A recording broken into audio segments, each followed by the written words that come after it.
Assalamualaikum warahmatullahi wabarakatuh. Saya Yalatara Junita, kelas C reguler 2020 dengan NIM 320312-2002.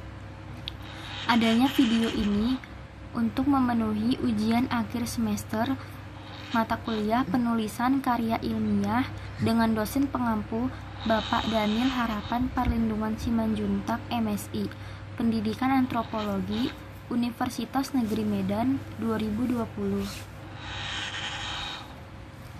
Apa itu artikel ilmiah?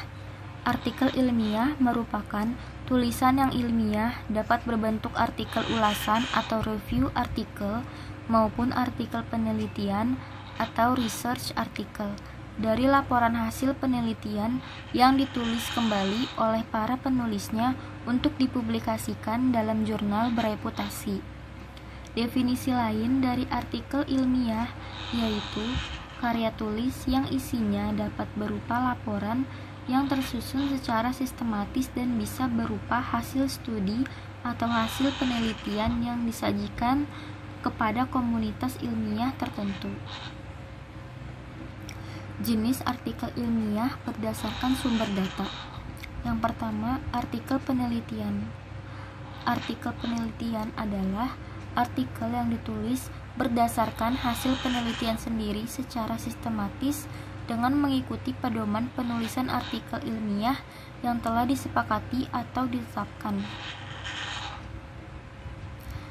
Artikel ini dibuat untuk dipublikasikan di dalam jurnal maupun buku-buku yang berisi kumpulan artikel.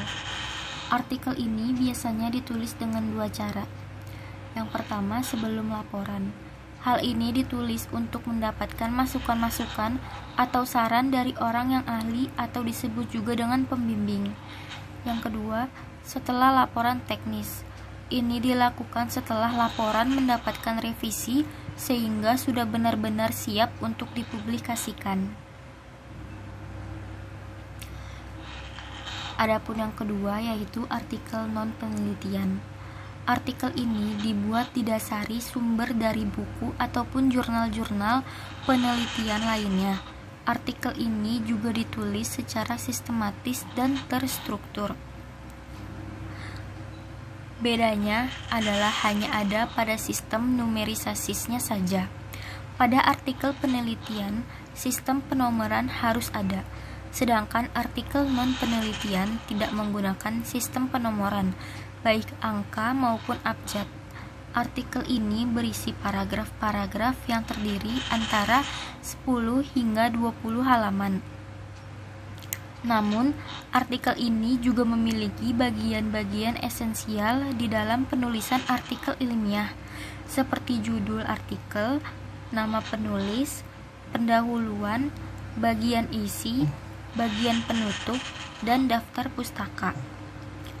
Ketentuan menulis artikel ini sama dengan menulis makalah atau laporan penelitian, sehingga bagian abstrak dan kata kunci tidak ada di dalam artikel ini. Bagaimana langkah-langkah menulis artikel ilmiah? Yang pertama yaitu menentukan tema atau topik penelitian.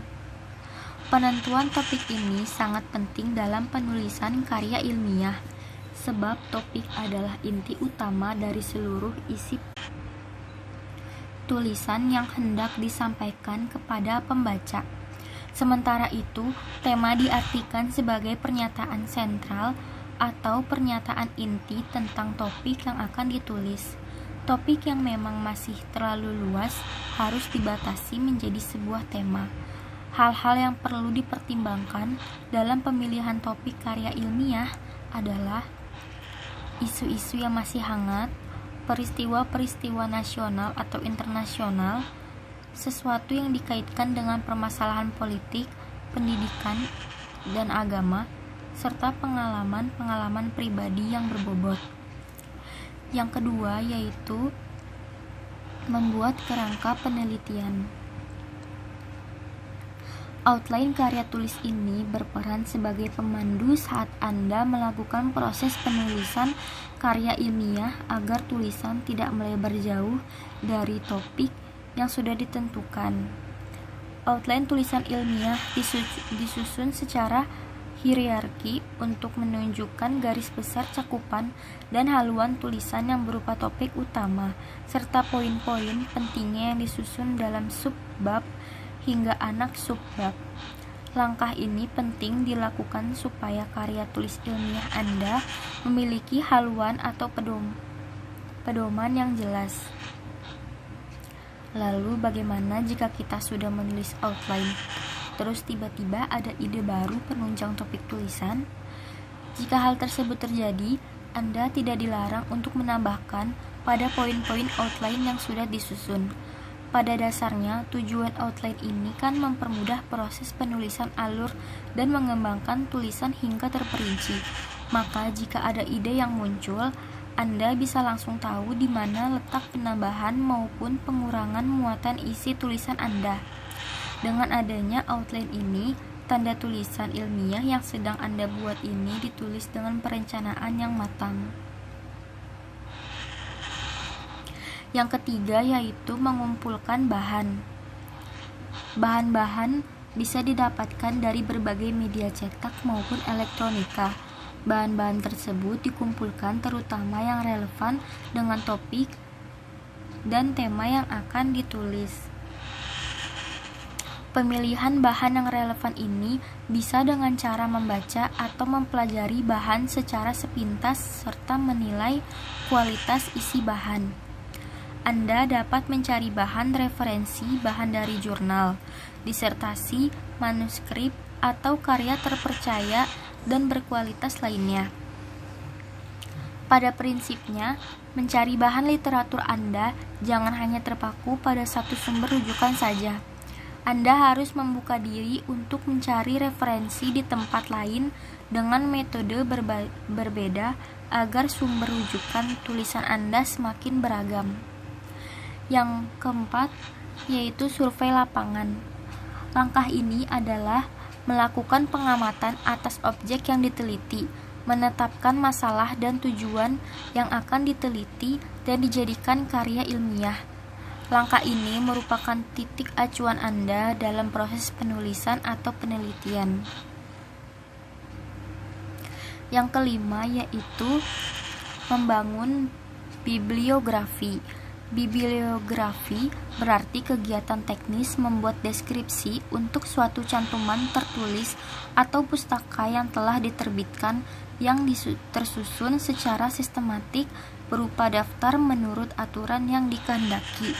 Dengan demikian, tujuan bibliografi adalah untuk mengetahui adanya suatu buku atau pustaka atau sejumlah buku atau pustaka yang pernah diterbitkan.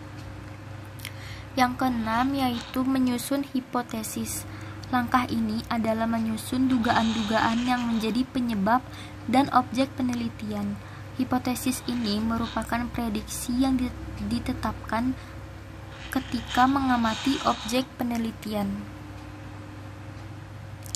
Yang ketujuh yaitu menyusun rancangan penelitian. Merupakan kerangka kerja bagi penelitian yang dilakukan. Menyusun rancangan penelitian sebagai langkah ketiga dari langkah-langkah menulis karya ilmiah. Yang kedelapan yaitu melaksanakan percobaan berdasarkan metode yang direncanakan. Langkah ini merupakan kegiatan nyata dari proses penelitian dalam bentuk percobaan terkait penelitian yang dilakukan. Yang kesembilan yaitu melaksanakan pengamatan dan pengumpulan data. Langkah ini tepat dilaksanakan setelah melaksanakan percobaan berdasarkan metode yang direncanakan untuk menghasilkan data. Yang ke-10, ada menganalisis dan menginterpretasikan data. Langkah ini untuk menganalisis dan menginterpretasikan hasil pengamatan yang sudah dilakukan. Dan yang terakhir adalah merumuskan kesimpulan dan teori. Langkah ini dilakukan mengenai segala hal yang terjadi selama percobaan, pengamatan, penganalisaan, dan penginterpretasian data. Sekian yang dapat saya jelaskan. Mohon maaf apabila ada salah dalam perkataan maupun dalam penulisan dalam presentasi saya. Saya ucapkan terima kasih.